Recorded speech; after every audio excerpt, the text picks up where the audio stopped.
You ask Tiger to solve. This deals with linear equations with one unknown. The final result is x equals -9.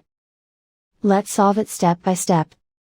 Group all x terms on the left side of the equation. Subtract 2x from both sides. Simplify the arithmetic. Group like terms. Simplify the arithmetic. Isolate the x. Divide both sides by 5. Simplify the fraction. Find the greatest common factor of the numerator and denominator. Factor out and cancel the greatest common factor.